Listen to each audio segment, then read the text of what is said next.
You've performed, obviously, in the UK, and you've performed in the United States.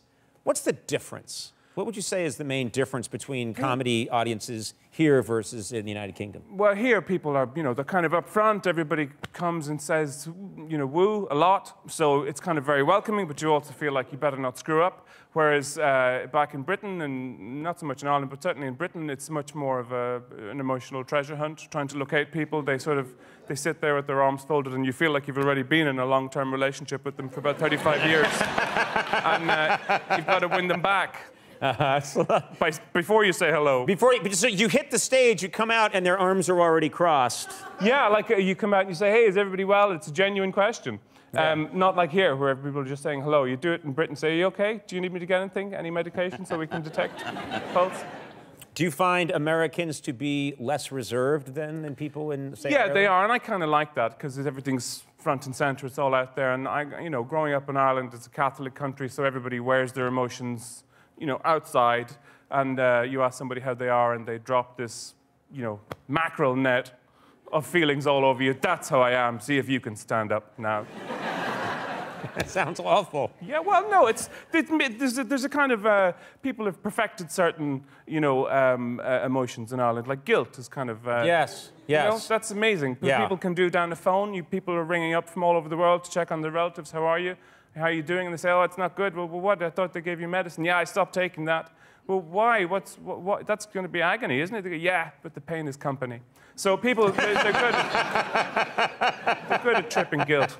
Yeah, it's funny. My people, I'm 100% Irish. We've been in this country like 160 years. Yeah. But it's 100% Irish people marrying 100% Irish people in central Massachusetts. Yeah. Which means I'm dangerously inbred. But it also means that I have all of that pure Irish craziness. It's never been diluted with anything else. So all you're talking about, the guilt... Yeah, emotion, pure emotion, constantly churning, never resolved, shame, blame, and vengeance being the main currencies in Ireland. Oh, my God, yes! Yeah, there you Fantastic, go. Thank you. So what happens is you experience shame, you blame somebody else, and rather than pursue your dreams, you devote the rest of your life to vengeance.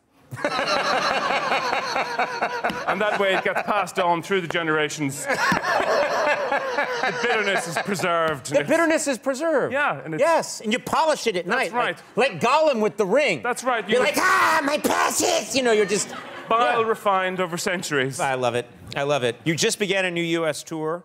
You know what I love is that a lot of comedians talk only about Trump now. Not so much you. You mentioned him a little bit tonight, but you sort of go out of your way to not talk about Trump. Well, sometimes I have done, because you say it to the audience, we're going to talk about Trump, and there's a kind of a collective groan. Yes. And they don't want to talk about him. They want a break, because everybody's waking up and he's there in your face, and you bear in mind that this is a guy who, if you heard him behind you on a bus, you'd put your headphones in. So when people are waking up to it every day, they get a bit tired. There's a fatigue, yeah. There's a certain kind of fatigue. And, a lot of people just don't want to hear about him. They don't want to hear about what he's saying. They think he should focus on things he understands, like his hair, and getting that situation resolved. He must know somebody with staples.